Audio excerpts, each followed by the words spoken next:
Baik, Bapak Ibu sekalian, selamat malam. Kita jumpa lagi di KPKS Hieronymus. Malam hari ini kita akan melanjutkan topik tentang Yesus Kristus menurut keempat Injil ya. Malam hari ini masih akan meneruskan di Injil Matius. Bapak Ibu, kita buka pertemuan malam hari ini dengan doa yang dibawakan oleh Pak Bambang. Silakan Pak.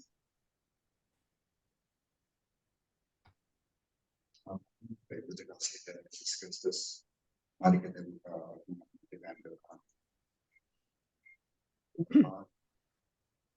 Amin. Bapa dalam surga, bersyukur atas kata kesini yang Allah berikan. Tuhan kembali kami.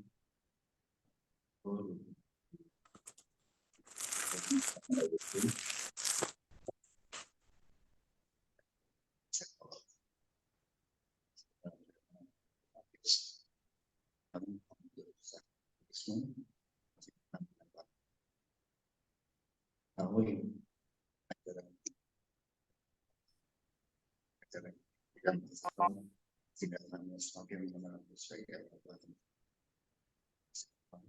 dan mengalami Kristus Seperti pada permulaan sekarang sepanjang sekarang.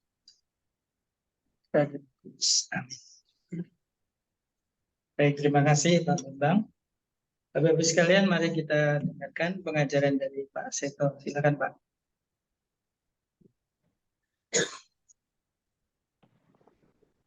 Baik, terima kasih. Selamat malam, Ibu, Bapak, dan saudara-saudara semua. Ya, satu hal yang perlu mendapat perhatian kita kalau kita membaca Injil Markus, itu minim dengan kutipan, minim dengan pengajaran, gitu ya, yang disampaikan oleh Tuhan Yesus. Bapak Ibu boleh periksa, Markus dikit sekali bicara tentang pengajaran Yesus. Tapi giliran membaca Injil Matius, kita menemukan Yesus banyak sekali menyampaikan pengajaran. Yang sudah kita lihat, misalnya ini khotbah di bukit, lalu yang lain lagi khotbah tentang akhir zaman. Nah, kemudian begini, kalau di Injil Matius, Tuhan Yesus memang mengajar dengan macam-macam cara. Memang ada perumpamaan, tapi perumpamaannya beda dengan yang disampaikan di dalam Injil Lukas. Nah, jadi kalau di Injil Lukas, Yesus mengajar. Kemudian di Injil Lukas, Tuhan Yesus banyak sekali menyampaikan pengajaran berupa cerita. Bapak Ibu boleh sebut perumpamaan-perumpamaan yang paling terkenal, yang Bapak Ibu bisa langsung ingat. Apa? Anak yang hilang. Lukas kan? Terus? Orang Samaria. Orang Samaria yang murah hati. Lukas. Jadi di Injil Lukas, itu Yesus menyampaikan banyak pengajaran dalam rupa cerita, dan cerita-ceritanya itu sangat terkenal gitu ya. Nah, yang membedakan begini, kita akan berbuat perbandingan malam hari ini untuk memperhatikan bagaimana Tuhan Yesus mengajar. Ya. Bandingannya bukan dengan Markus, tapi kita akan membandingkan Matius dengan Lukas. Sekarang begini dulu, silahkan membuka Injil Matius bab 5. Iya, ya. Pulang dari Bandung juga. Ya ada desertnya itu bukan. Iya. Jangan ngobrol dong. Ini banget gitu. Pak. Restorannya sih nggak gitu bagus, sudah lama sih. Tolong yang co-host di mute. Pengajaran Pak Sito nggak ada kedengaran orang ngobrol. Masih sekarang Oh, Innova. Ada lampu-lampu gitu. ini Tutup mic. Oke. Monitor jangan ngobrol. lampu belakangnya. Ini kan sipol. Tipenya sama.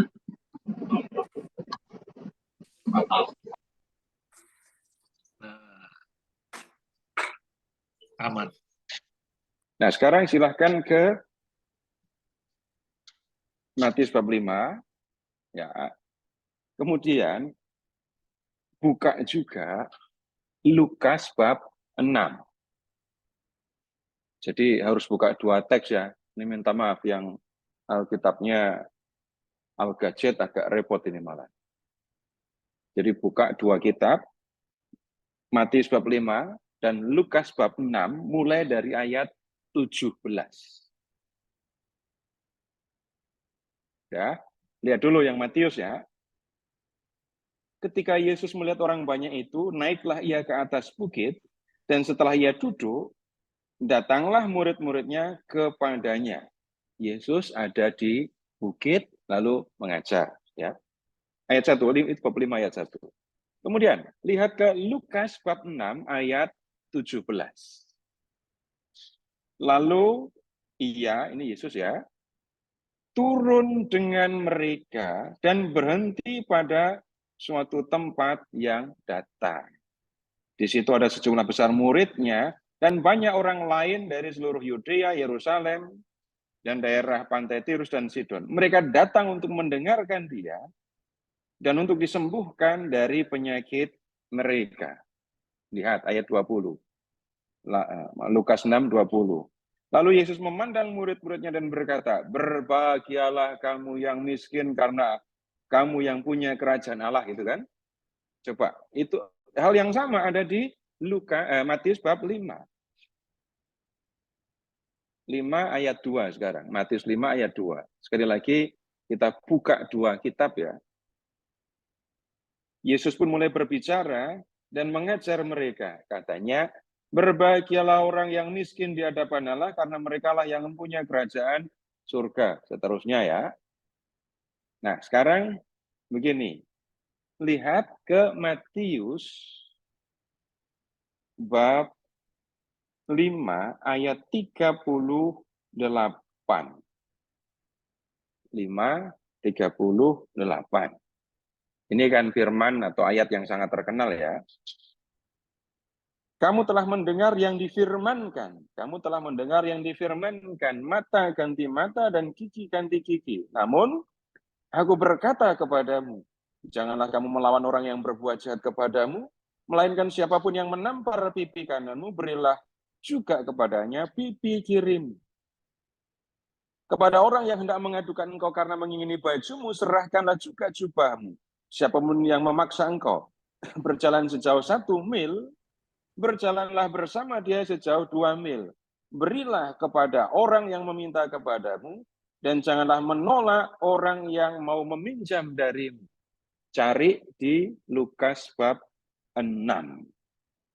Kalimat seperti yang di Matius bab 5 ini tadi. Ayat berapa?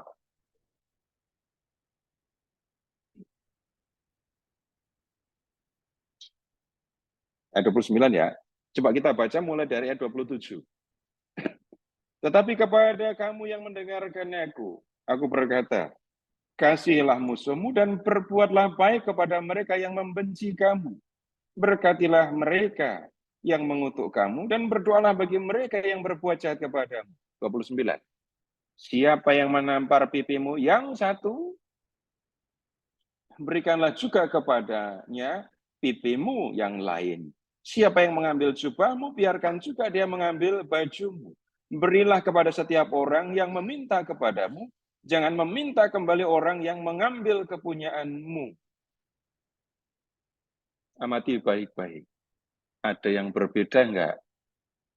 Ayat 29 dan 30, Lukas bab 6, dengan Matius bab 5 ayat 38 sampai dengan 42.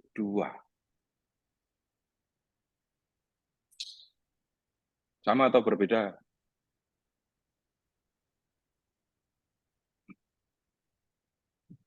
Intinya sama kali, Pak. Kalau intinya nanti Alkitabnya ditutup saja, lalu buka Yohanes bab 3 ayat 16 itu inti seluruh Alkitab. Selesai semua tapi. Nggak jadi belajar tapi ya. Itu bercanda Alkitabiahnya gitu, Bu ya. Kata-katanya beda, Pak. Coba perhatikan ayat Matius 5 ayat 38. Ada nggak di Lukas? Kamu telah mendengar firman, mata ganti mata, gigi ganti gigi. Ada nggak itu di Lukas? Tidak Nggak ada ada. kan? Nggak Tidak bisa ada, kita Pak. nggak bisa kita mengatakan itu sama saja. Nggak, memang berbeda. Sekarang balik lagi ya. Silahkan. Ini kalau membaca Lukas 6 ayat 27.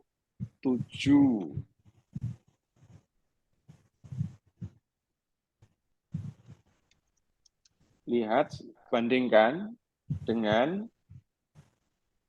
Matius 5 ayat 43. Matius 5 43 ya. Kamu telah mendengar yang difirmankan, kasihilah sesamamu dan bencilah musuhmu. Namun aku berkata kepadamu, kasihilah musuhmu dan berdoalah bagi mereka yang menganiaya kamu. Dengan demikian kamu menjadi anak-anak Bapamu yang di surga, sebab ia menerbitkan mataharinya bagi orang yang jahat maupun orang yang baik, dan menurunkan hujan bagi orang yang benar maupun orang yang tidak benar. Coba lihat yang di Lukas 6:27. Tetapi aku berkata kepadamu yang mendengarkan aku berkata, kasihilah musuh-musuhmu dan berbuatlah baik kepada mereka yang membenci kamu. Berkatilah mereka yang mengutuk kamu, berdoalah bagi mereka yang berbuat jahat kepadamu. Kayaknya sama, tetapi ada hal yang berbeda dan mencolok. Lihat bab 5 ayat 43. Kamu telah mendengar yang difirmankan. Kalimat seperti itu tidak ada di Injil Lukas. Ya. Kemudian yang mana lagi? Sekarang untuk coba yang lain lagi.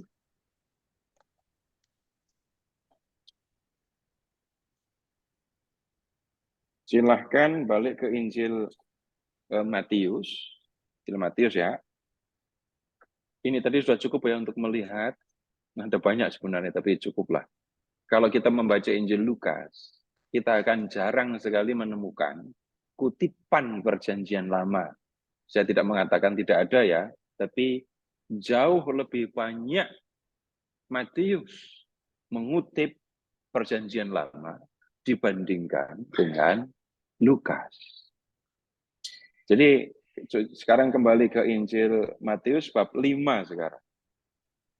Matius bab 5 ya. Lihat sekarang ke ayat 17.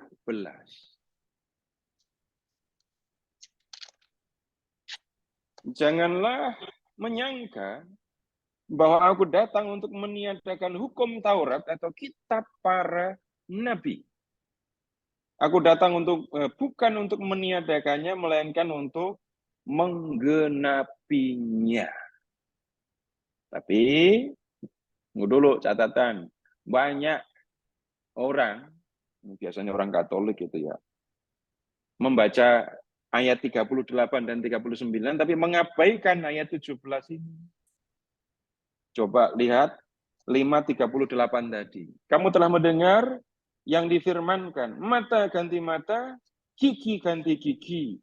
Namun aku berkata kepadamu, jangan melawan orang yang berbuat jahat kepadamu, melainkan siapapun yang menampar pipi kananmu, berilah juga kepadanya pipi kirimu. Pernah nggak mendengar orang mengatakan, atau pernah nggak Bapak Ibu beranggapan, mata ganti mata, gigi ganti gigi itu nggak berlaku lagi? Digantikan pipi kanan plus pipi kiri. Kalau orang berpikir begitu, lihat ayat 17. Yesus tidak meniadakan hukum Taurat. Tapi kalau orang mengatakan mata ganti mata, gigi ganti gigi tidak berlaku lagi, berarti tidak sesuai dengan yang dikatakan oleh Yesus. Malah, coba lihat ayat 18 dan 19 ya. Karena sesungguhnya aku berkata kepadamu, selama belum lenyap langit dan bumi ini, satu huruf terkecil atau satu titik pun tidak akan lenyap dari hukum Taurat sebelum semuanya terjadi. 19. Karena itu siapa yang meniadakan salah satu perintah hukum Taurat, sekalipun yang paling kecil, dan mengajarkannya demikian kepada orang lain, ia akan diberi tempat yang paling rendah dalam kerajaan surga. Tetapi siapa yang melakukan dan mengajarkannya, ia akan diberi tempat yang tinggi dalam kerajaan surga. Lihat sekarang ayat 19 tadi ya. Kalau ada yang meniadakan salah satu perintah, lalu mengajarkannya kepada orang lain, ya masuk surga, tapi surganya di bawah gitu ya. Seringkali orang terganggu dengan mata ganti mata dan gigi ganti gigi kan. Itu tidak berlaku lagi. Kalau orang mengatakan mata ganti mata, gigi ganti gigi tidak berlaku lagi, berarti berlawanan dengan bab 5 ayat 17 dan 19. Yesus sendiri tidak meniadakan. Paham masalahnya kan ya? Terus kok pada meniadakan? Seolah-olah mata ganti mata, gigi ganti gigi nggak berlaku lagi. Diganti oleh perintah atau hukum Yesus, hukum kasih. Nah, di situ coba kita perhatikan baik-baik ya. Lihat ayat 27. Struktur kalimatnya sama persis dengan ayat 38-39. Kamu telah mendengar bahwa dikatakan jangan berzina. Namun aku berkata kepadamu, setiap orang yang memandang perempuan hingga menginginkannya sudah berzina dengan dia di dalam hatinya. Coba. Kalimatnya kan strukturnya mirip dengan ayat 38-39 kan? Kok bisa mengatakan 38 tidak berlaku, lalu diganti ayat 39. Coba urus yang sama dengan ayat 27. Kamu telah mendengar bahwa dikatakan jangan berzina, enggak berlaku lagi. Seperti mata ganti mata, gigi ganti gigi. Terus diganti ayat 28. Yang memandang perempuan sampai menginginkannya, itu yang salah, berzina dalam hati. Berani ngomong kayak gitu? Jelas salahnya kan? Jadi yang menjadi masalah bukan yang ada di dalam teks, tapi yang jadi masalah itu yang ada di pikiran. Sekarang, kalau orang mengatakan di dalam Taurat itu tidak ada kasih, ayo dibuka, biar Tuhan Yesus yang jawab. Matius bab 22, 34 sampai dengan 40. Matius 22, 34 sampai dengan 40.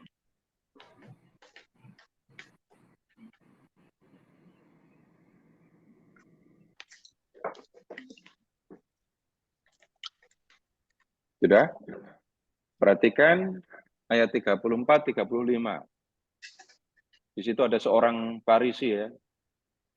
Tapi orang Farisi ini punya keahlian lebih dari yang lain karena dia juga ahli Taurat ya. Ahli Taurat bertanya apa kepada Yesus? Matius 22, 34 sampai 40. Pertanyaan ahli Taurat apa?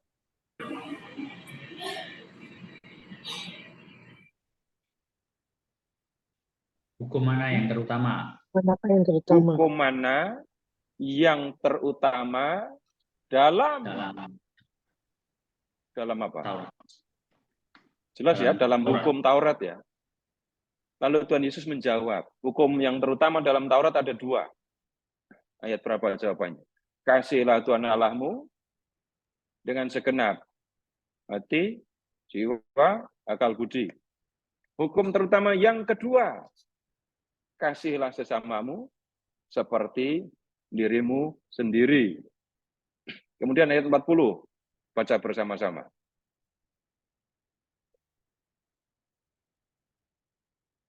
Pada kedua hukum inilah tergantung seluruh hukum Taurat dan kitab para nabi. Kalau orang mengatakan dalam Taurat tidak ada kasih, benar apa salah? Sudah jelas salah.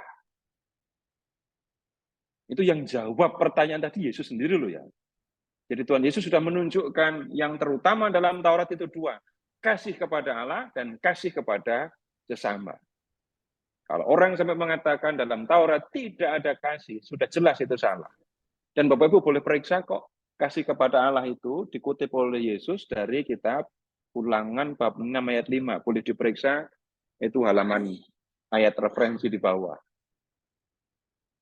Kemudian, kasih kepada sesama, mengasihi sesama seperti dirimu sendiri, itu kutipan kan dari Imamat 19:18. Apakah Taurat mengajarkan balas dendam? Mata ganti mata, gigi ganti gigi, seringkali dipahami sebagai balas dendam kan?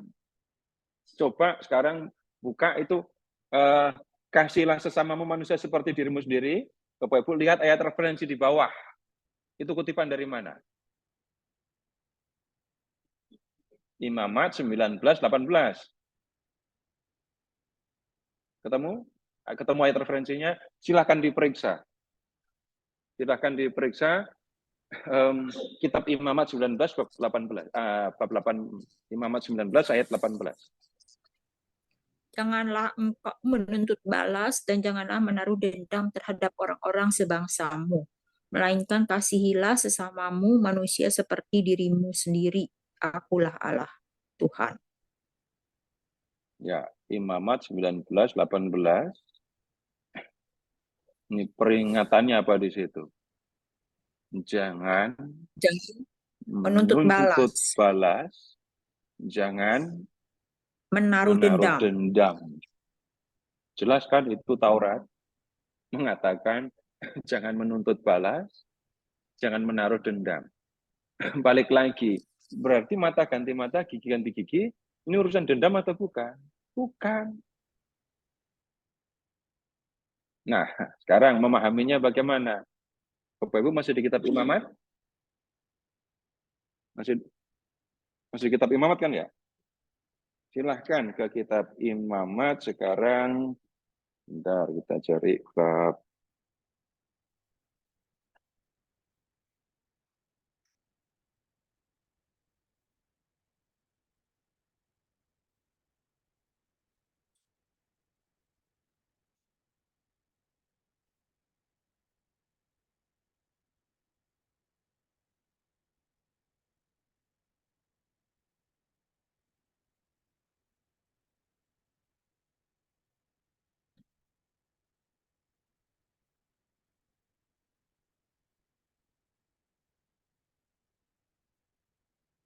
Ini Alkitab saya ganti nggak?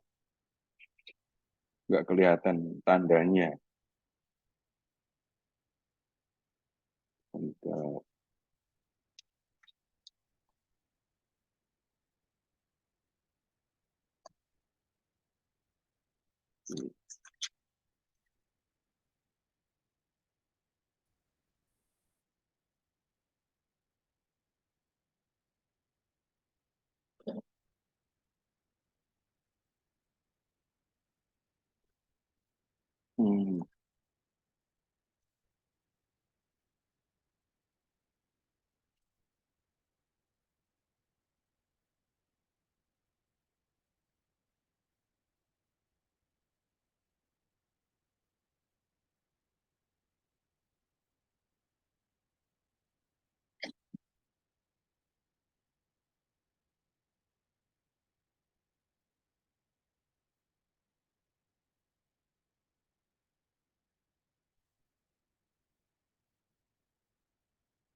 Silakan ke Imamat 24 ya.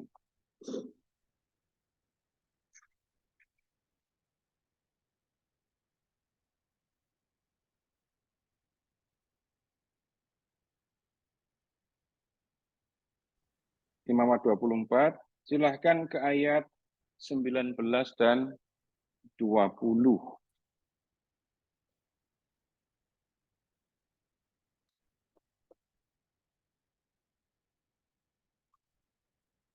Apabila seseorang membuat sesamanya cacat, maka seperti yang telah dilakukannya, begitulah harus dilakukan kepadanya.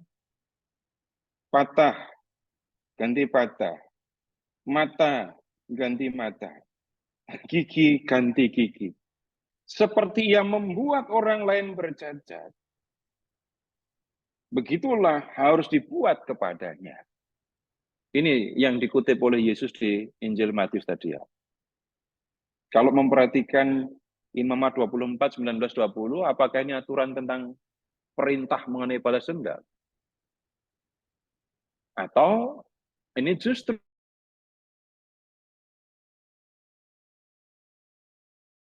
ada orang yang membuat tangan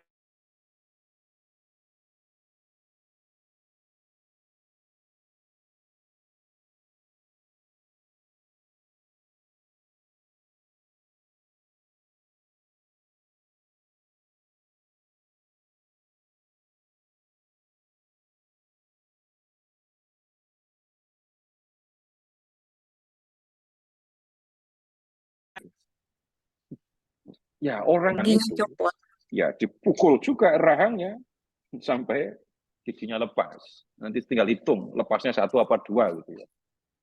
Kalau ada orang yang memukul mata sesamanya sampai matanya bengkak atau mata sesamanya buta, maka si pelaku harus dihukum. Hukumannya ya sama. Jangan sampai ini malah batas maksimal penghukuman jadinya ya. Bayangkan mata ganti gigi, mata ganti nyawa, nggak nyambung kan? Kalau ada orang yang memukul mata sesamanya, nggak pantas orang ini dihukum mati. Prinsipnya sederhana saja.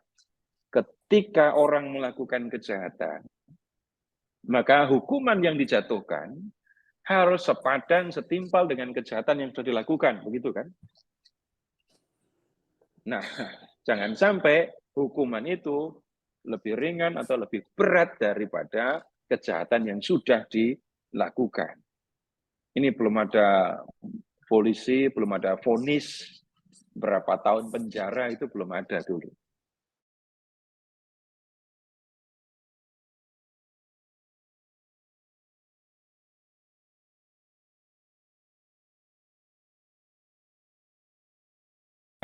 Nah, ini tadi ganti mata, tidak mau matamu bengkak karena dipukul, maka Jangan pukul orang lain. ada masalah dengan perintah mata ganti mata, gigi ganti gigi sekarang? Kalau kamu tidak mau tanganmu patah karena dipatahkan oleh orang lain, ya jangan mematahkan tangan orang. Ini prinsip dalam bertindak kan, sehingga bisa diringkas dengan kalimat, apa yang kamu tidak suka, jangan lakukan kepada orang lain. Sekarang Bapak Ibu tolong membuka Injil Matius bab 7 ayat 12. Matius 7, 12.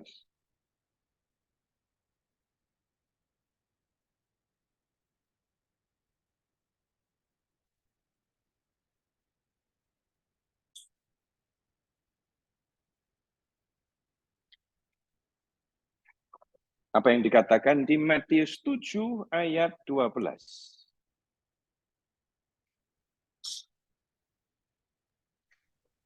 Segala sesuatu yang kamu kehendaki supaya orang perbuat kepadamu, berbuatlah demikian juga kepada mereka. Itulah isi seluruh hukum Taurat dan kitab para nabi. Nah, Tuhan Yesus meringkas hukum Taurat kan ya? Hukum Taurat diringkas oleh Yesus. Segala sesuatu yang kamu kehendaki supaya orang perbuat kepadamu, perbuatlah demikian juga kepada mereka. Itu isi hukum Taurat. Jadi lebih ringkas lagi daripada yang di Matius 22, 34 sampai 40 tadi ya. Bapak Ibu, yang seperti ini tadi kita tidak temukan di Injil lain. Balik ke Matius bab 5 lagi ya. Matius bab 5 lagi.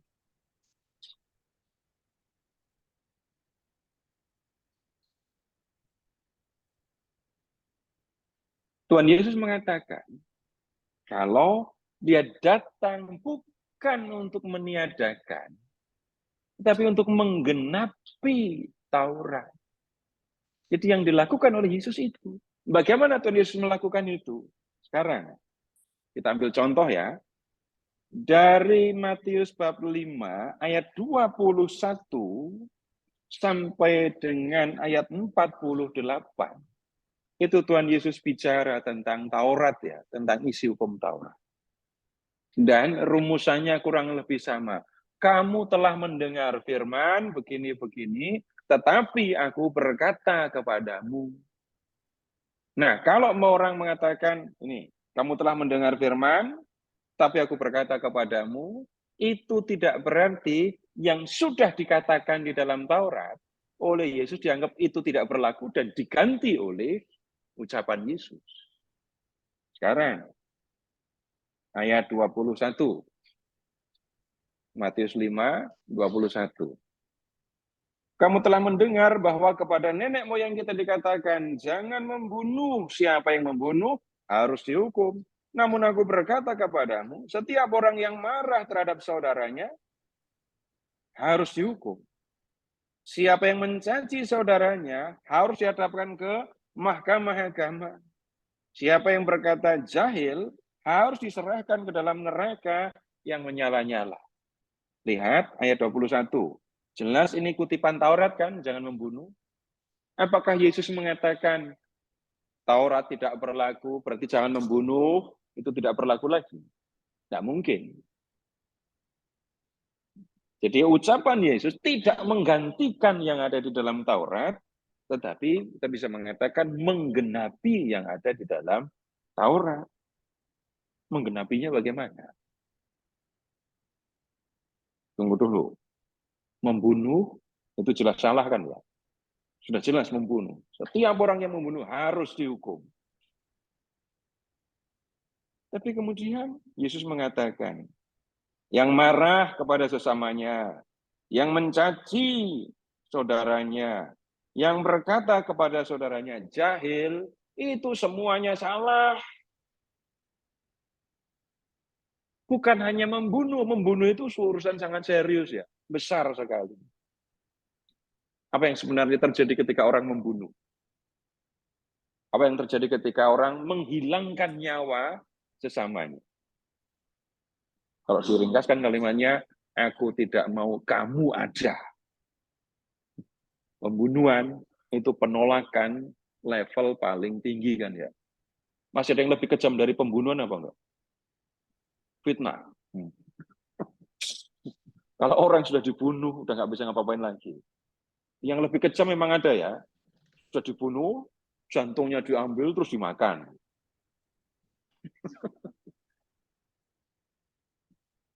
Sudah mati masih disiksa, nggak ada gunanya, tapi itu sudah mati.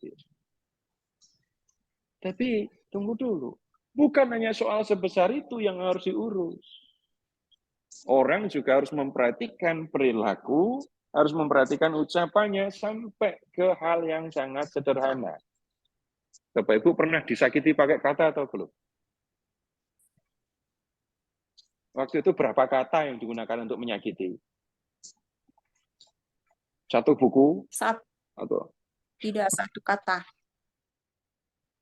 kalau harus menyakiti orang pakai kata-kata, nulis buku dulu kelamaan kan ya?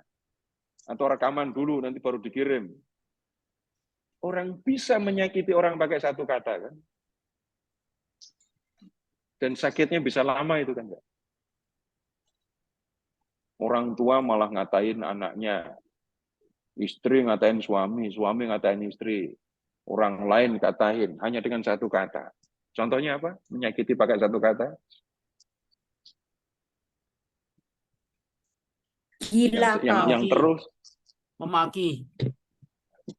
Yang saya terus ingat karena saya seolah-olah ikut ngerasa sakit ketika ada yang cerita kepada saya, anak perempuan dikatain oleh bapaknya sendiri lokalisasi gitu.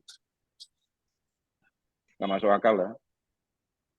Orang tua ngatain anaknya kayak gitu. Sakitnya sampai berapa lama itu?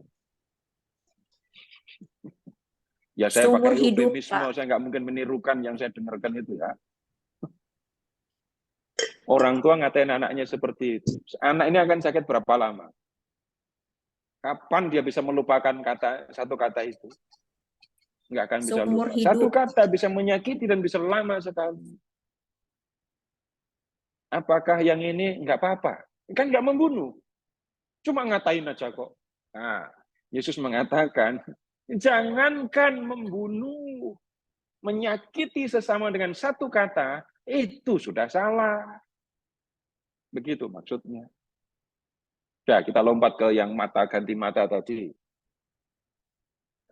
Kalau kita melihat yang di kitab Imamat bab 24 tadi, mata ganti mata, gigi ganti gigi, itu adalah peringatan. Kalau menjatuhkan hukuman, itu harus adil. Benar kan ya? Ada yang salah? Kalau mengatakan hukuman yang dijatuhkan harus adil, selaras, setimpal dengan kejahatan yang sudah dilakukan. Nggak ada yang salah.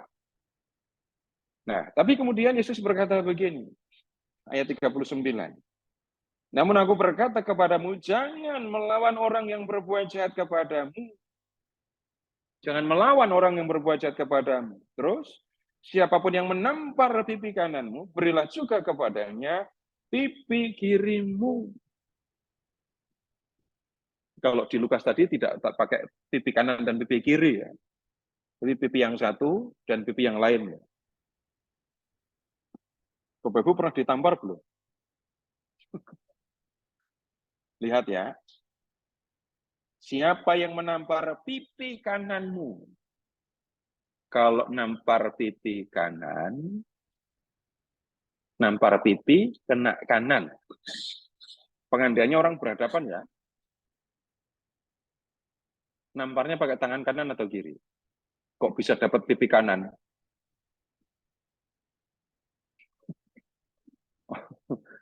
Loh, ya tunggu.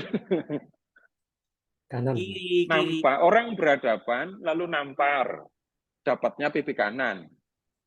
Berarti pakai normalnya Tangan kiri. pakai tangan kiri. Wah, ini peringatan untuk orang kidal gitu. Nah, kalau menampar dapat tangan kanan, dapat pipi kanan, tapi pakai tangan kanan, gimana caranya? Nampar pakai punggung tangan kan? Punggung tangan. Namparnya pakai punggung tangan. Silahkan dipraktekkan. Mana yang lebih sakit? Nampar pakai tangan, kena ini telapak tangan atau pakai punggung tangan? Punggung. Kemudian berikutnya lagi, mana yang lebih menghina gitu ya? Menampar pakai telapak tangan atau pakai punggung tangan? Punggung tangan. Nah, kemudian begini, jangan melawan orang yang berbuat jahat kepadamu. Kalau ada orang yang berbuat jahat kepadamu, jangan melawan. Ini yang jadi berat kan? Diperlakukan jahat, kok jangan melawan. Sekarang kita lihat, dalam menjatuhkan hukuman tadi, harus adil. Orang dipukul rahangnya sampai giginya lepas. Pelaku harus dihukum. Hukumannya apa? Dipukul juga rahangnya sampai giginya lepas juga. Itu artinya apa? Saya mendapatkan perlakuan buruk dari orang lain, dan kemudian ketika orang itu dihukum, entah saya yang melakukan, entah orang lain yang melakukan sebagai eksekutor, maka saya harus melakukan yang buruk juga kepada orang lain. Begitu kan? Ada orang nampar saya, mukul saya, dihukum. Hukumannya apa? Saya harus mukul orang itu. Saya tidak senang ketika dipukul, tapi ketika hukuman dijatuhkan, maka saya harus melakukan kejahatan yang sama dengan yang saya benci.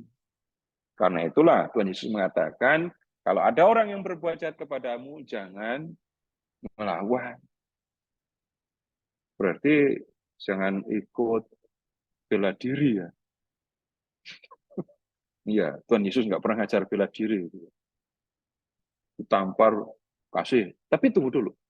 Bapak Ibu pernah ngeliat Tuhan Yesus ditampar belum? Iya, Pak.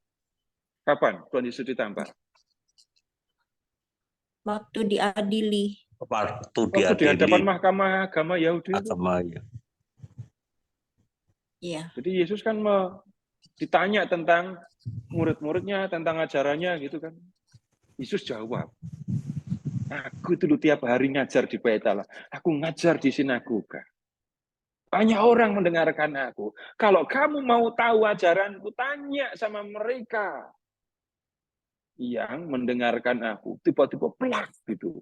Muka Yesus ditampar. Setelah Yesus ditampar, terus Tuhan mengatakan, tadi yang ditampar sebelah kanan apa kiri? Ambil yang sebelah lagi. Tampar yang sebelah? Enggak. Tuhan Yesus bilang apa? Jikalau kataku itu salah, tunjukkan salahnya. Tapi jikalau kata-kataku itu benar, mengapa kamu menampar aku? Loh, Bapak Ibu tiap Jumat Agung pasti dengar kalimat itu kan? Berarti kata-kata Yesus tidak bisa dipahami harfiah. Peringatannya kan sederhana. Kalau kamu melakukan pembalasan, kalau kamu bahkan melihat hukuman yang adil, perhatikan, di situ ada hal yang buruk, hal yang jahat, yang sebenarnya sedang dilakukan. Ini kita tidak bicara tentang hukum jadinya ya. Coba kalau kita ngomongin hukum. Pembunuhan berencana, 20 tahun kan ya. Pembunuhan berencana itu hukumannya kan 20 tahun.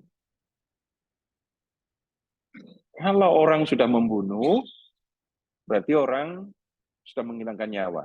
Dia dihukum, hukumannya 20 tahun. Kebayang nggak ada seorang dimasukkan ke dalam penjara 20 tahun?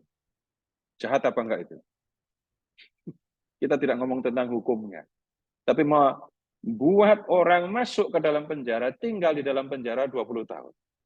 Bapak Ibu pernah masuk penjara belum? Pernah masuk lembaga pemasyarakatan? Saya tidak akan nanya berapa lama, cuma nanya kalau pernah masuk di lembaga pemasyarakatan, melihat nggak kalau mereka makan? Nggak pernah lihat. Ini piring, ya, kasih lauk, nasi, lauk, sayur. Atasnya kasih piring lagi, lauk, sayur, tumpuk lagi. Lauk, sayur, tumpuk sampai tinggi gitu baru dibagi-bagi. Mau makanan kayak gitu? Belum lagi kalau melihat toiletnya terbuka kayak gitu.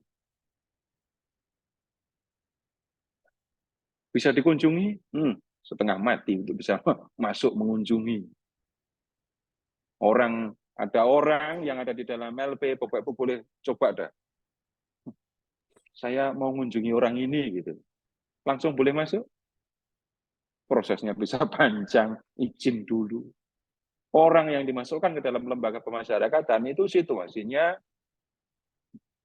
menakutkan. Belum lagi kalau ada di LP, nanti akan ketemu kalau lemah, orangnya lemah, fisiknya lemah, nggak berani berantem, kalau kelihatan punya baju yang bagus, kan diminta gitu saja. Memasukkan orang ke dalam penjara sampai 20 tahun, kita ngomong apa adanya, nggak nginget dosanya ya, itu jahat loh ya. Menjauhkan orang ini dari keluarganya. Kalau dia punya anak masih bayi waktu dia masuk penjara, dia keluar penjara anaknya sudah dewasa. Nggak ketemu anaknya. Ini sekali lagi saya tidak bicara tentang hukum. Ini saya berusaha mengerti yang disampaikan oleh Tuhan Yesus. Kalau mendapatkan perlakuan buruk dari orang lain, benar ada hukum, ada hukuman untuk pelaku. Tapi dalam penghukuman itu, perhatikan, ada unsur kejahatan di situ. Jahat yang dimaksudkan adalah membuat orang menderita. Ini kita tidak bicara, kalau begitu nggak perlu ada hukum. Bukan itu yang dimaksudkan. Nah, sekarang Tuhan Yesus mengungkapkan itu dengan cara yang lebih kuat, hiperbolis. Ibaratnya, kalau pipimu yang kanan ditampar, beri juga kepadanya pipi kiri. Kalau kamu ditampar pipi kanan, kamu balik menampar, apakah tamparanmu sama dengan tamparan yang kamu terima? Lalu akan ketemu nanti pembalasan yang beruntun. Bapak Ibu bisa memahami itu kan ya. Satu orang, saya disakiti, saya membalas. Balasan saya seimbang atau lebih berat? Kalau saya membalasnya lebih berat, nanti pelaku ganti akan membalas lagi. Jadinya apa? Nggak habis-habis pembalasannya. Kalau Tuhan Yesus mengatakan, pipi kanan ditampar, kasih pipi kiri, jangan melawan orang yang berbuat jahat kepadamu, Tuhan menghendaki stop kejahatan sampai di dirimu. Jangan sampai dirimu dikuasai oleh kejahatan. Jangan sampai kejahatan justru menggerakkan kamu untuk melakukan sesuatu. Nah, Bapak Ibu pernah punya rasa dendam nggak? Bapak Ibu pernah dendam apa enggak? Enggak masalah, saya tidak akan nemoni Bapak Ibu menuntut balas juga enggak. Tapi tolong amati, balas dendam itu direncanakan apa enggak? Tindakan pembalasannya direncanakan ya, kalau melakukan. Tapi munculnya rasa dendam, bisa direncanakan? Enggak. Saya disakiti, lalu dalam hati muncul rasa sakit, dan muncul juga keinginan untuk melakukan pembalasan, kan begitu. Bapak Ibu juga tidak bisa disuruh-suruh. Munculkan rasa dendam dalam dirimu, gimana caranya? Tidak bisa. Tapi kalau ayo kita pembalas, bisa. Nah, yang menjadi soal begini jadinya ya. Saya disakiti. Orang berbuat jahat kepada saya. Lalu, dalam hati saya kan muncul marah, dendam kan. Kemudian saya bertindak melakukan pembalasan. Jadi yang mengendalikan saya siapa?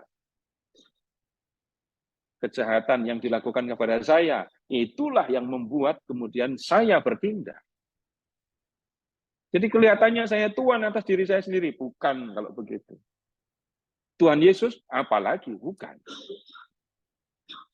Kalau saya diperlakukan jahat, saya jadi dendam, kemudian saya mewujudkannya dengan membalas, berarti kejahatan yang saya terima, itu yang menggerakkan saya untuk berbuat.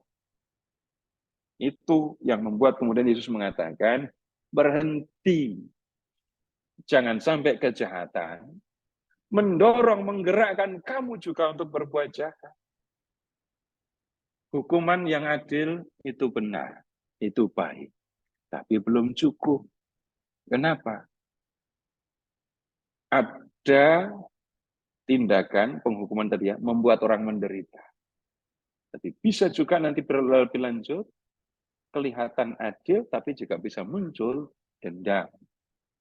Nah, sekarang, apa yang sebenarnya dilakukan oleh Tuhan Yesus dalam ungkapan-ungkapan yang seperti ini? Apakah Tuhan Yesus kemudian sekali lagi meniadakan Taurat? Enggak. Atau yang lebih kuat lagi.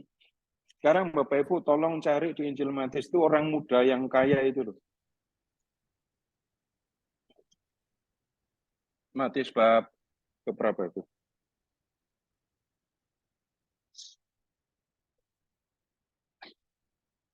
Sembilan belas ya.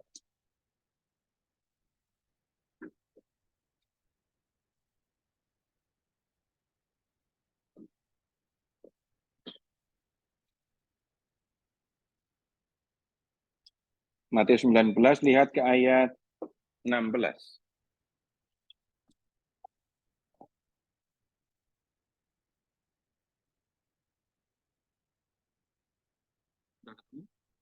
Perhatikan pertanyaan di ayat 16 ya.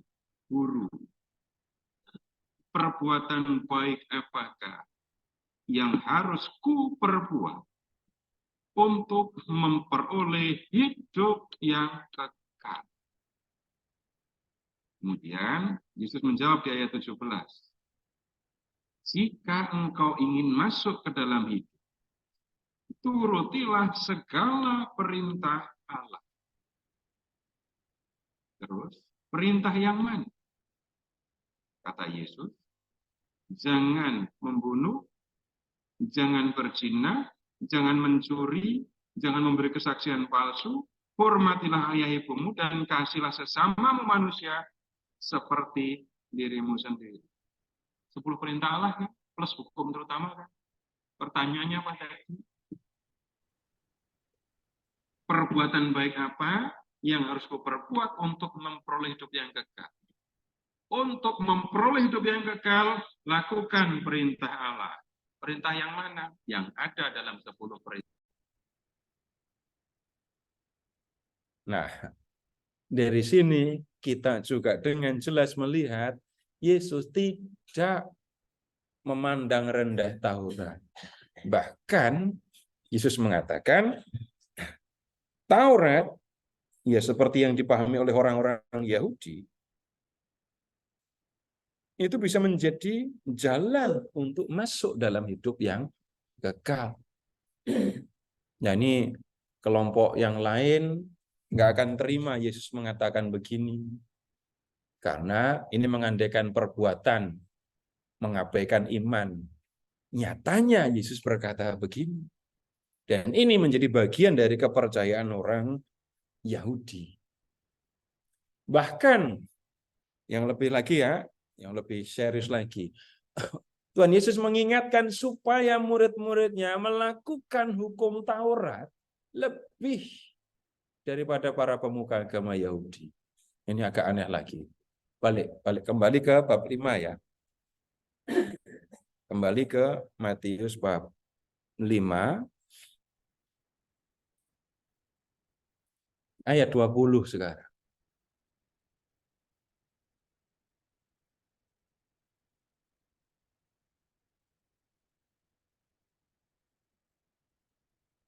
Matius bab 5 ayat 20. Aku berkata kepadamu, jika hidupmu tidak lebih benar daripada ahli-ahli Taurat dan orang-orang Farisi, sesungguhnya kamu tidak akan masuk dalam kerajaan surga. Ini kalau dibaca sendiri kadang nggak berasa ya. Tapi kalau diamati lebih baik, lu coba. Kalau hidupmu tidak lebih benar daripada ahli Taurat, tidak lebih benar daripada orang Farisi, kamu tidak akan masuk dalam kerajaan surga. Kalau begitu, ini untuk orang Yahudi zaman dulu masih masalah serius ini ya. Orang Yahudi menganggap orang Farisi, ahli Taurat itu sudah paling benar. Tapi Yesus mengatakan, nggak boleh kamu hanya sampai di situ. Hidupmu harus lebih benar daripada ahli Taurat dan orang Farisi. Baru kamu bisa masuk dalam kerajaan surga. Tapi tunggu dulu, memangnya orang Farisi dan ahli Taurat hidupnya bagaimana? Buka Matius bab 23. Ini saya bicara ke sana kemari sepertinya, tetapi nanti saya akan rumuskan ulang ya. Matius 23.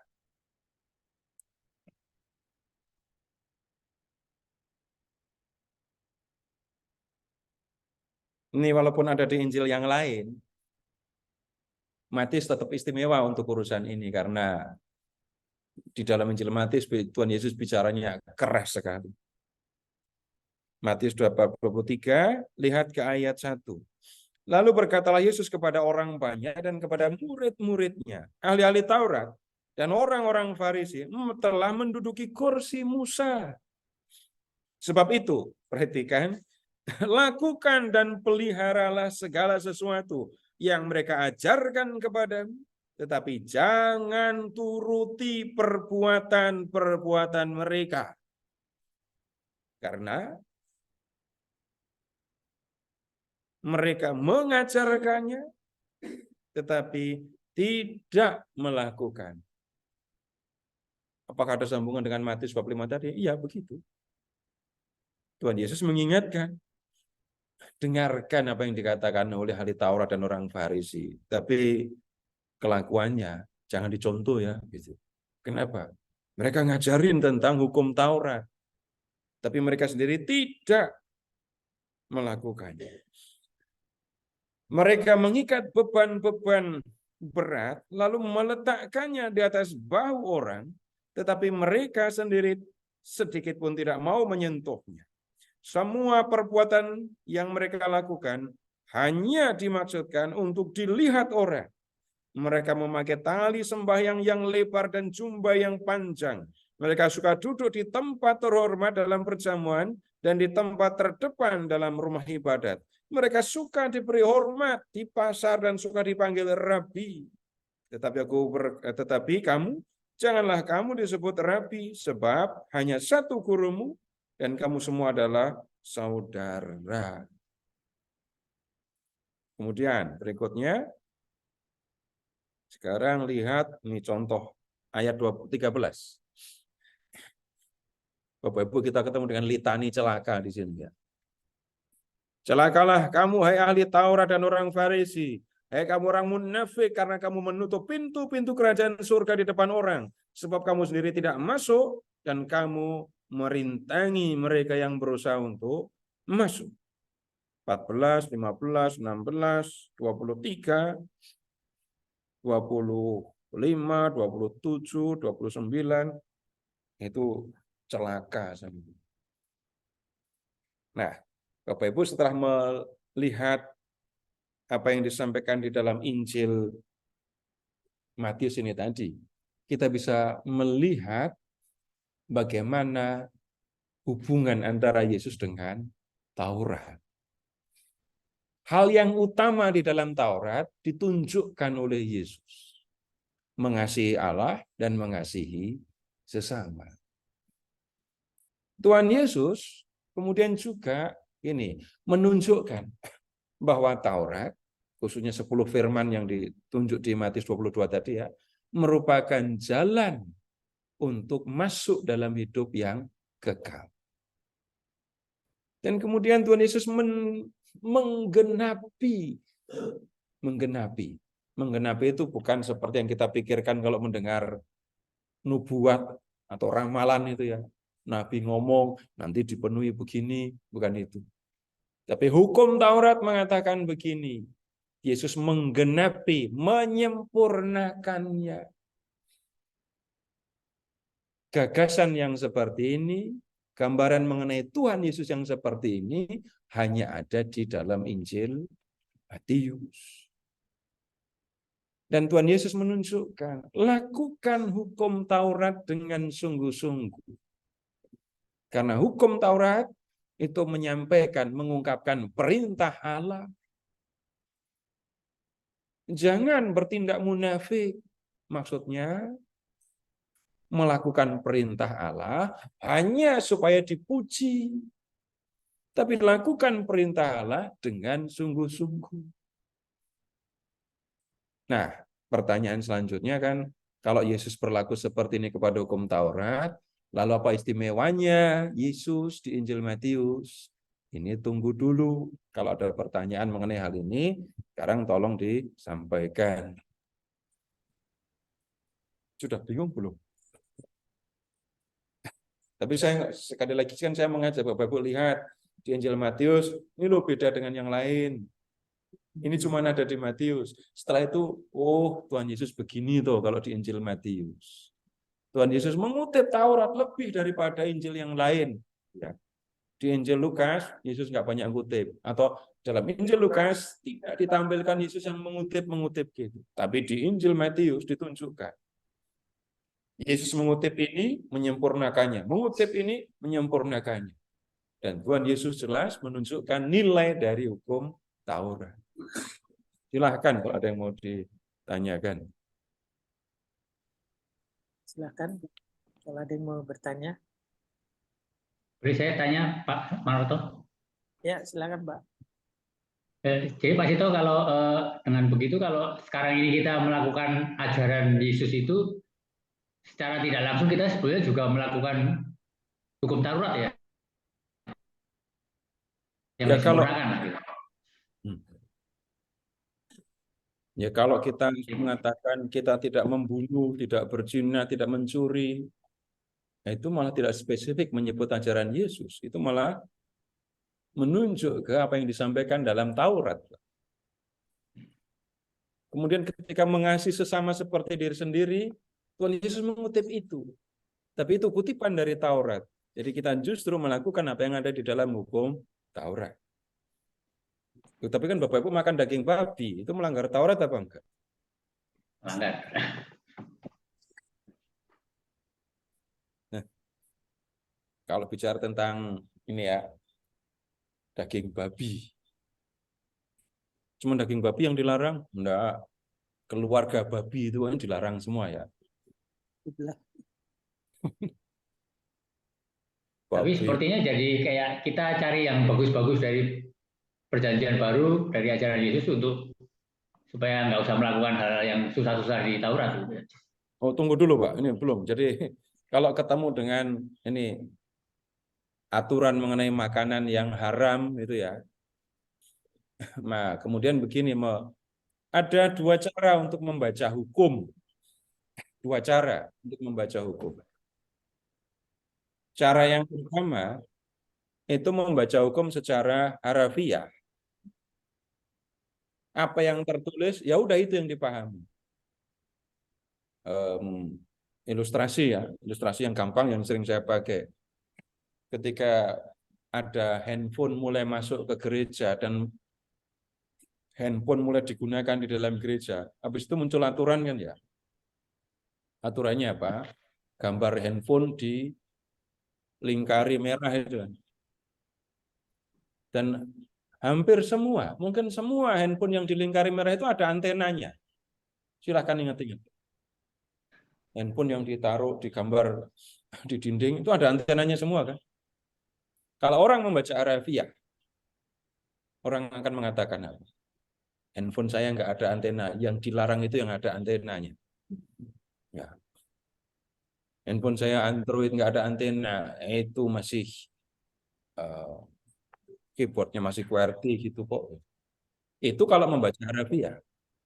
Tapi pembacaan yang kedua, sederhana saja, ini tempat ibadah. Penggunaan handphone mengganggu orang sembahyang, jadi jangan gunakan handphone di dalam gereja. Itu membaca tidak harafiah, tapi mengerti jiwa dari hukum yang diperhatikan oleh Yesus. Itu ya membaca hukum dengan memahami jiwa hukumnya. Nah, contohnya yang tadi itu loh, kan saya nggak membunuh, cuman menghina. Nggak bisa, tetap itu salah. Karena apa? Dalam penghinaan, dalam makian, itu ada penolakan. Nah, kemudian yang kedua, ada lagi yang perlu kita perhatikan. Dalam hukum Taurat, ini orang Yahudi itu mengenal dua macam kekudusan. Dua macam kekudusan. Orang Katolik hanya kenal satu kekudusan. Yang dikenal orang Katolik sebagai kekudusan itu kudus secara moral. Tidak mencuri, tidak membunuh, tidak berzina, melakukan yang dikehendaki oleh Tuhan, itu kudus moral. Orang Yahudi punya satu kekudusan yang lain, yaitu kudus ritual. Kudus ritual itu sama dengan tahir. Tahir itu bicara tentang ini, bersih secara ritual sehingga orang layak menghadap Allah dalam ibadah. Apa saja yang membuat orang najis? Nah, itu lawan dari tahir. Boleh diperiksa Imamat bab 14 sampai 15. Daging binatang haram, darah, kusta, kotoran. Tuhan Yesus menaruh perhatian lebih besar pada kekudusan moral. Apakah mengabaikan yang ritual? Enggak juga. Tapi kembali ke jiwa. Enggak cukup orang mengatakan yang penting hati saya bersih. Bapak Ibu periksa saja. Apakah kita juga mengabaikan yang lahiriah ketika pergi ke gereja untuk misa? Kalau misalnya online beda ya. Kalau misa online, atasannya rapi. Pakai celana pendek. Coba lakukan yang sama ke gereja, enggak akan itu terjadi. Bahkan untuk tampil gitu ya, pakai kata itu. Untuk hadir di hadirat Tuhan pun kita membuat diri kita layak. Mandi, baju yang bersih, dan seterusnya. Itu bicara tentang hal yang lahiriah. Dan itu pun masih dikerjakan. Gitu, Pak. Baik, terima kasih, Pak Ustadz. Boleh tanya, Pak? Silakan, Pak. Pak, mau tanya, Pak, mengenai Matius 23, itu kan ada beberapa kali hai kamu itu, Pak. Tapi kok di TB2 tuh kamunya pakai huruf besar ya, Pak ya? Kenapa ya, Pak ya? Ini Bapak sampaikan ke LAI, Pak. Itu nggak konsisten nulis kamunya itu. Oh, baik. Ya, saya berani bilang. Ini kayaknya ceroboh. Coba lihat ayat 13 itu kamunya kecil. Tapi di ayat 17 kamunya besar. Nggak ada apa-apa sebenarnya. Itu soal ejaan. Baik, Pak. Dan ketelitian dalam menulis, Pak. Ya. Bapak sampaikan ke LAI, Pak ya. Baik, Pak. Terima kasih. Ya, beneran. Saya sampaikan beneran. Bapak cari email atau nomor telepon Bapak sampaikan. Ini makin banyak yang ngomong nanti. Ini konsekuensi dari terjemahan yang baru muncul ya begitu. Jadi jangan kecewa ketika ini terjemahannya kok kurang, ada yang benar. Bapak Ibu bantu koreksi. Ya, gitu Pak. Bukan hanya di sini, saya nemu lebih dari itu. Terima kasih, Pak. Ya. Pak Kadep mau tanya? Iya Pak, saya belum jelas Pak yang imamat 19 sama 24 Pak. Itu sangat kontra kelihatannya. Baik. Jadi yang di imamat bab 24, 19, 20. Itu yang mata ganti mata, gigi ganti gigi, patah ganti patah gitu ya. Kita coba lihat lagi dan baca lengkap ya.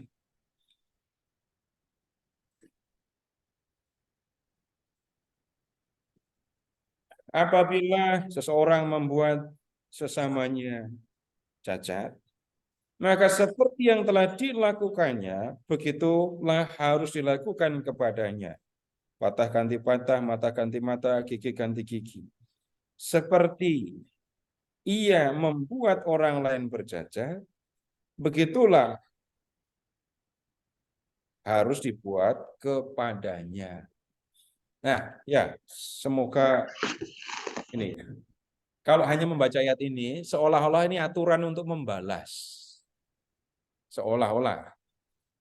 Tapi begini, di dalam hukum Taurat, itu sudah ada pengadilan. Sudah ada yang bertugas untuk menjadi hakim. Nah, sekarang tolong membuka ulangan. Buka kitab ulangan ya. Bab 19.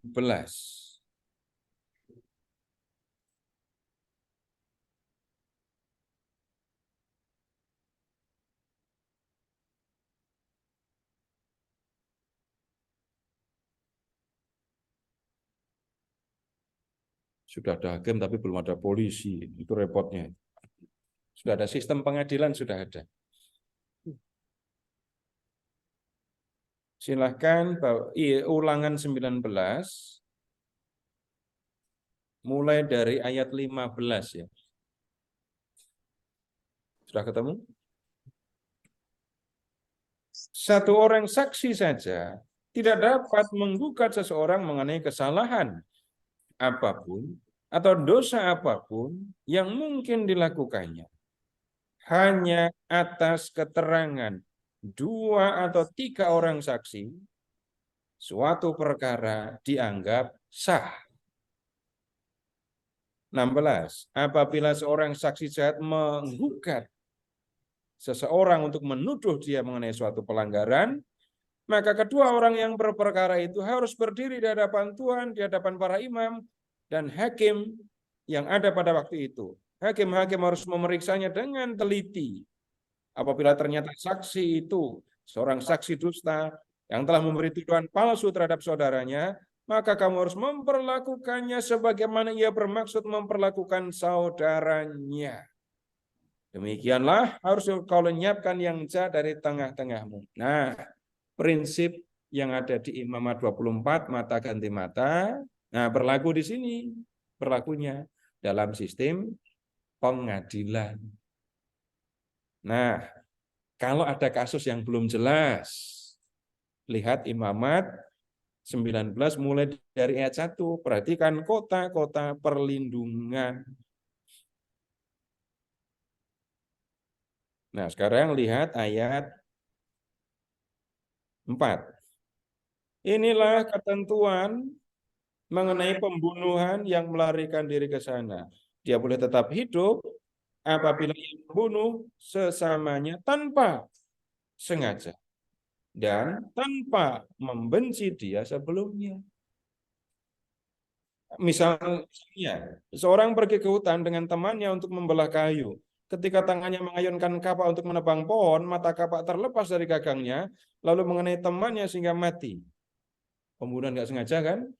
Maka ia boleh melarikan diri ke salah satu kota itu dan tetap hidup. Maksudnya, jangan sampai penuntut utang darah sementara hatinya panas mengejar pembunuh itu, dan oleh sebab jauhnya perjalanan dapat menangkap dan membunuhnya, padahal pembunuh itu tidak patut dihukum mati karena ia tidak membenci dia sebelumnya. Nah, sedikit banyak kita lihat sistem pengadilannya ya. Sudah ada. Dan yang bertindak sebagai eksekutor, nah itu penuntut utang darah. Ya, begitu. Ini sudah menjadi lebih jelas, Pak ya. Baik, sangat jelas, Pak. Terima kasih banyak, Pak. Masih ada?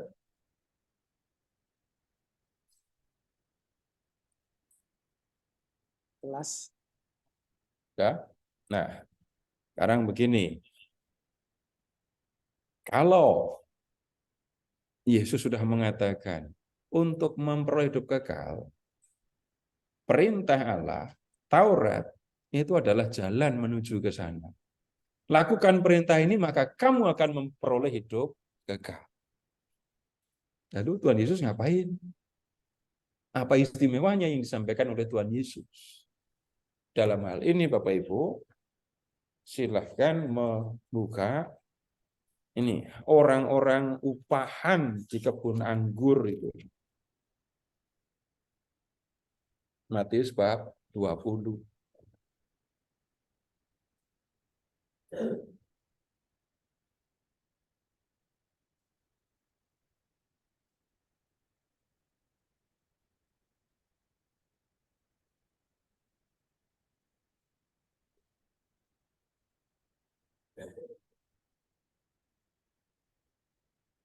Matius 20 ayat 1 sampai dengan 16. Sudah hafal perumpamaan ini kan? Yang tolong diperhatikan ayat 1. Kerajaan surga seumpama. Jadi perikop ini bicara tentang kerajaan surga. Nah, kemudian lihat yang pagi-pagi ayat 1 dan 2 ya. Pagi-pagi keluar mencari pekerja untuk kebun anggurnya. Setelah sepakat dengan pekerja itu mengenai upah sedinar sehari, ia menyuruh mereka ke kebun anggurnya. Perhatikan, pagi-pagi sepakat dengan pekerja, kamu bekerja 1 hari, aku akan memberi kamu 1 dinar. Jelaskan ya kesepakatannya. Kemudian sekarang silahkan lihat ke ayat 6.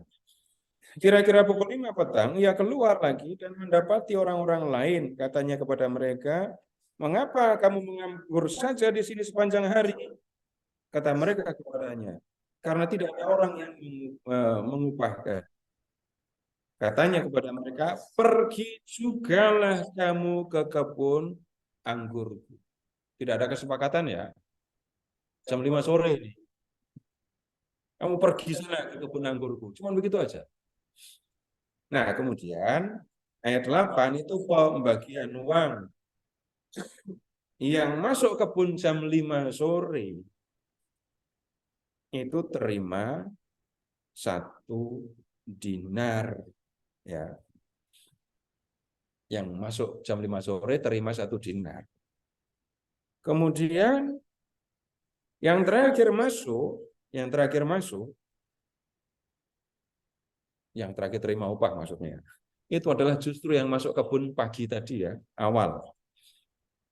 Lalu mereka berpikir akan menerima lebih dari 1 dinar loh. Jam 5 ke jam 6 aja 1 dinar. Kalau dari jam 7 pagi sampai jam 6 sore, masa cuma 1 dinar juga? Mereka berpikir harusnya pasti kami akan dapat lebih. Kemudian datanglah mereka yang masuk pertama, sangkanya akan mendapat lebih banyak. Tetapi mereka pun menerima masing-masing 1 dinar juga. Ketika mereka menerimanya, mereka bersungut kepada pemilik kebun itu. Katanya, mereka yang masuk terakhir ini hanya bekerja 1 jam. Dan kau menyamakan mereka dengan kami yang sehari suntuk bekerja berat dan menanggung panas terik matahari. Ini pagi ya, masuk kebun kerja keras menanggung terik matahari sampai sore 1 dinar. Yang enggak kepanasan masuk kebun jam 5 sore terima 1 dinar juga. Tapi kemudian sekarang lihat ayat 13. Pemilik kebun anggur itu menjawab orang-orang yang masuk kebun pagi-pagi, kawan, aku tidak berlaku tidak adil terhadap engkau. Berarti aku itu loh berlaku adil kepada kalian. Kenapa? Bukankah kita telah sepakat 1 dinar sehari? Tadi pagi kan kita sudah sepakat. Kamu bekerja sehari, aku akan memberi kamu 1 dinar. Sudah kan? Sesuai dengan kesepakatan. Jadi aku adil, udah ambil bagianmu dan pergi sana. Terus ayat 15. Tidakkah aku boleh mempergunakan milikku menurut kehendak hatiku? Atau iri hatikah engkau karena aku murah hati? Murah hati kepada siapa? Sore. Kepada yang masuk kebun jam 5 sore. Nah, kerajaan surga, kehidupan kekal di dalam perikop ini diumpamakan dengan 1 dinar. Yang bekerja dari pagi sampai sore menerima 1 dinar sebagai upah. Yang masuk kebun jam 5 sore menerima 1 dinar bukan sebagai upah, tetapi sebagai kemurahan hati. Nah, sebenarnya ini ngomongin siapa Tuhan Yesus ini? Ini tidak bicara tentang baptis bayi dan baptis lansia ya. Tidak ada hubungan dengan itu. Itu orang nekat yang menyamakan itu. Baptis bayi, baptis lanjut usia, sama kok surganya nanti. Jadi mendingan kalau begitu. Juga tidak bisa dikatakan, yang masuk kebun pagi itu yang dari kecil sudah jadi orang baik. Ya. Yang masuk kebun jam 5 sore itu yang waktu dari kecil sampai dewasa enggak karuan hidupnya, waktu mau mati tobat. Pasti salah itu. Enggak ada hubungan dengan itu. Kalau udah mau mati baru tobat, itu namanya tobat atau enggak bisa lagi? Enggak bisa kita mengatakan, tobat, saya enggak mau mencuri lagi. Gimana mau mencuri lagi, bangun dari tempat tidur aja enggak bisa kok. Sudah pasti itu bukan tobat. Tapi yang dimaksudkan apa? Bapak Ibu coba lihat ayat terakhir 20 ayat 16. Demikianlah mereka yang terakhir akan menjadi yang pertama dan yang pertama menjadi terakhir, menjadi yang terakhir. Ini jangan sampai dibawa keluar dari perikop. Kemudian lihat 19:30. Namun banyak orang yang pertama akan menjadi yang terakhir dan yang terakhir menjadi yang pertama.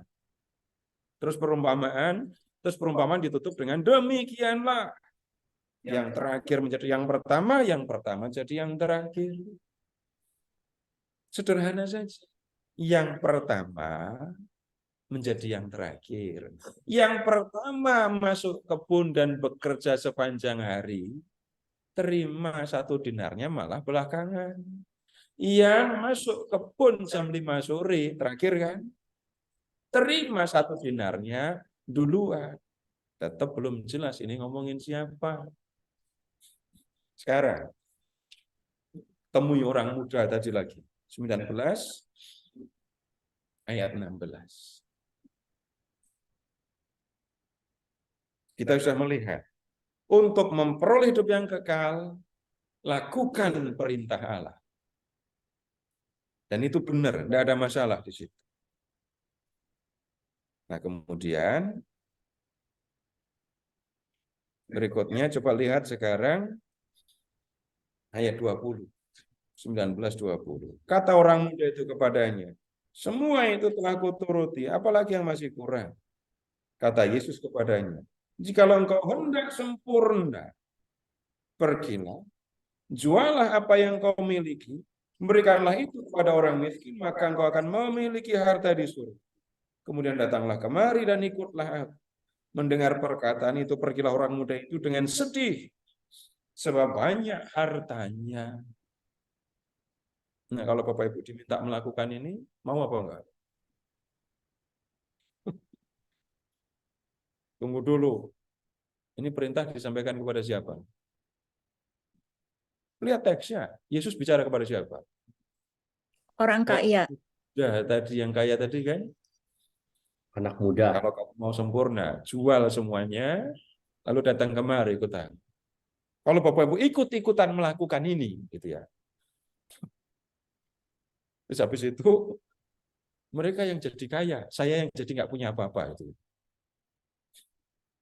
Ya itu lihat, jual semua yang kamu miliki, bagikan kepada orang miskin. Coba Bapak Ibu jual semua properti, lalu bagikan kepada orang miskin. Bapak Ibu yang jadi miskin kan kemudian. Jadi ikut Yesus nggak malah? Belum selesai. Untuk orang Yahudi, kekayaan itu punya nilai rohani. Kekayaan itu sama dengan ganjaran.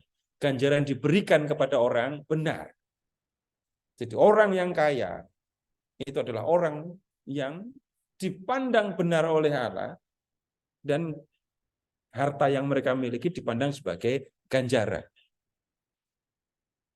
Lebih lanjut, itu artinya kekayaan yang dimiliki oleh seorang kaya di antara orang Yahudi itu adalah bukti kalau dia orang baik. Nggak nyambung kan ya? Walaupun belakangan ini banyak orang yang berusaha menyambungkannya loh ya. Kalau pernah mendengar teologi sukses atau teologi kemakmuran kan begitu tuh. Tapi untuk orang Yahudi begitu, belum selesai. Kemudian ayat 23. Yesus, jadi orang muda tadi nggak mau disuruh jual. Kenapa? Kalau dia suruh menjual kekayaannya, membagikannya kepada orang miskin, ada yang salah secara serius. Bukan nomor 1 kehilangan hartanya. Ini orang baik loh ya, melakukan hukum Tuhan terus kok. Tetapi yang menjadi soal adalah dia harus membuang semua bukti kebaikannya. Ingat, harta itu dipandang sebagai bukti kebaikan. Kalau dia harus menjual semuanya, memberikannya kepada orang miskin, bayangkan dia harus membuang bukti kebaikannya, lalu orang-orang miskin yang dianggap berdosa, itu yang akan terima ganjaran. Nggak bisa dia terima, maka dia pergi. Kemudian, ayat 23. Yesus berkata kepada murid-muridnya, sesungguhnya aku berkata kepadamu, sukarlah. Enggak bagus ya kalimatnya. Sukarlah. Salah baca jadi sukarlan. Alangkah sukarnya, gitu malah lebih bagus.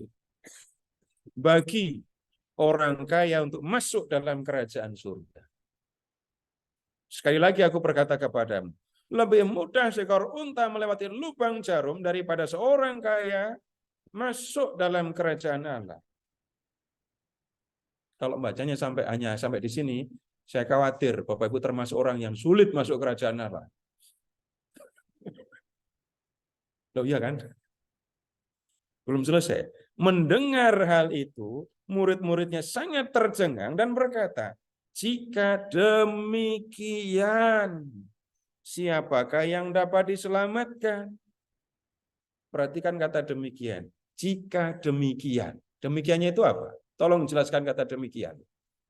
Hanya menggunakan teks ya, jangan kemana-mana. Menjual Alangkah semua sukarnya kekayaan. orang kaya Menjual masuk semua surga. kekayaan.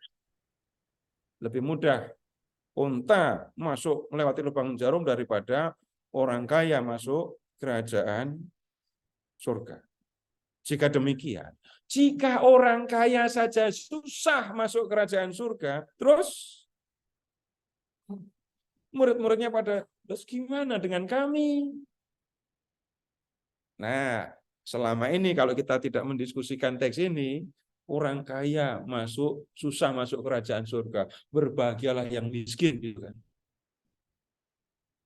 Lalu orang-orang pada jadi miskin. Tapi saya enggak, Bapak Ibu, di orang-orang yang mengucapkan kaul kemiskinan pun,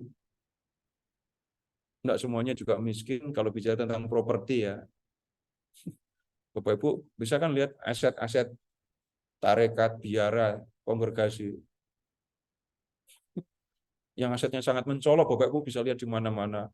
Wah itu, kayak gini kok miskin? Nggak mungkin. Ini terasnya saja lebih luas dari rumah saya ini malah. Nggak bisa kita mengatakan dengan model yang seperti itu. Nah sekarang begini. Sulit orang kaya masuk dalam kerajaan surga. Tapi maksudnya begini. Kekayaan itu untuk orang Yahudi kan bukti kalau dia orang baik. Itu ya.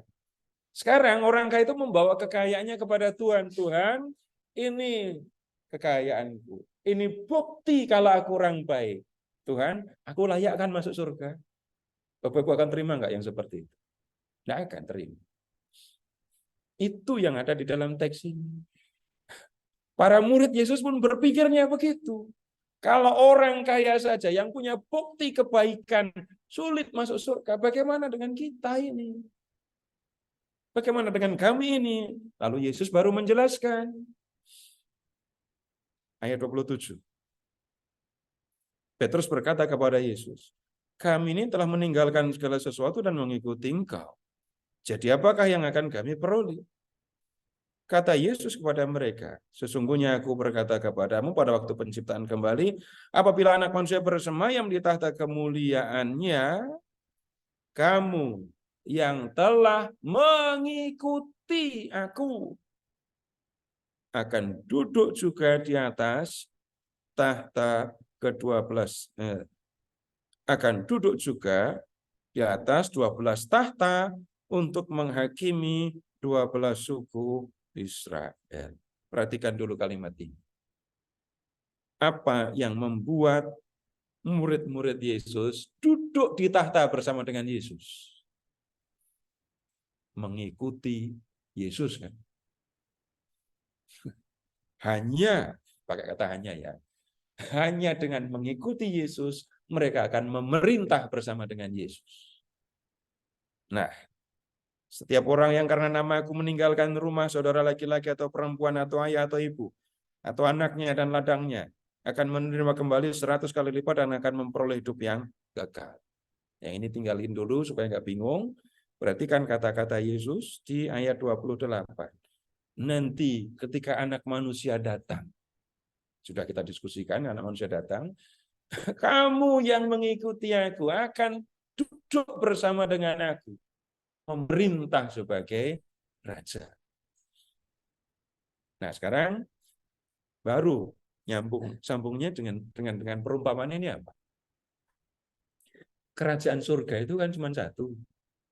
Orang Yahudi masuk ke dalam kerajaan surga, menerima hidup kekal karena melakukan hukum Taurat. Untuk seorang yang mengikuti Yesus, surga itu bukan upah dari perbuatan baik. Surga itu adalah karunia yang diberikan oleh Allah. Ingat, 1 dinar itu adalah 1 dinar untuk orang yang masuk terakhir itu adalah kemurahan hati. Yang masuk kebun pagi-pagi kerja keras itu adalah orang Yahudi. Yang kerja keras nuruti Taurat. Yang masuk kebun jam 5 sore dan menerima 1 dinar sebagai kemurahan hati, itulah para pengikut Yesus. Menerima 1 dinar, menerima hidup kekal, menerima kerajaan surga, bukan sebagai upah, tetapi sebagai karunia berkat kemurahan hati Allah. Dan Tuhan Yesus selanjutnya dengan mudah kita pahami datang untuk mengaruniakan hidup kekal. Baik, sampai di sini bisa dipahami atau makin bingung? Sebelum jelas kalau masih bingung ngomong dulu sebelum doa penutup gitu. Jadi kalau lebih diperjelas, Yesus tidak membuang Taurat. Taurat menunjukkan bagaimana orang hidup benar. Untuk seorang Yahudi, Taurat itu menjadi jalan keselamatan. Untuk seorang pengikut Yesus, yang menyelamatkan itu bukan Taurat, yang menyelamatkan itu adalah Yesus. Orang yang menerima keselamatan dari Yesus, orang yang percaya kepada Yesus akan mengasihi sesama. Dan mengasihi sesama itu dijelaskan di dalam Taurat. Beda ya. Untuk orang Yahudi, Taurat jalan keselamatan. Untuk Yesus, kalau untuk orang Yahudi Taurat itu jalan keselamatan, keselamatan itu adalah upah, pahala, ganjaran dari perbuatan mengikuti Taurat. Untuk seorang pengikut Yesus, surga hidup kekal itu bukan upah, tapi karunia dari Allah. Orang yang percaya kepada Yesus akan menerima hidup kekal. Tapi orang yang sudah percaya kepada Yesus akan hidup seperti yang dikehendaki oleh Allah. Dia akan mengasihi sesama seperti yang dikatakan dalam Taurat. Tapi Taurat bukan jalan keselamatan, melainkan cara hidup orang yang sudah diselamatkan. Kalau pakai logika atau cara bicara sekarang, bukan saya mengasihi supaya saya masuk surga, tetapi saya diberi surga, maka saya mengasihi. Beda kan? Pasti berbeda. Yang sama itu jamnya sekarang. Terima kasih. Selamat malam. Baik Pak Seto, terima kasih banyak. Mungkin hari ini banyak sekali. Jadi mungkin agak pusing ya. Pusing nggak ini?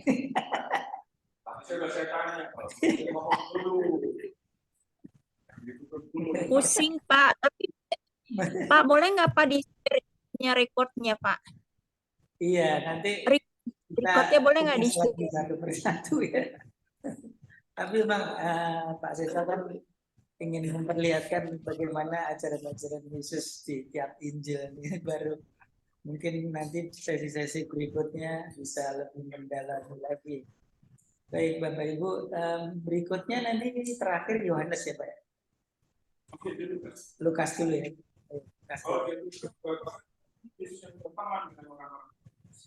Nah, seru lagi ya. Baik, kita ikuti terus pengajaran dari Pak Seto, ya sangat menarik. Yang bisa datang ke Leodeon silakan. Ini yang di online banyak banget ini hari ini. Mungkin banyak teman-teman yang di luar kota juga yang ikut ya. Silakan aja, kita tetap disediakan dari online Zoom ya. Baik Bapak Ibu, kita tutup pertemuan hari ini dengan doa. Silakan.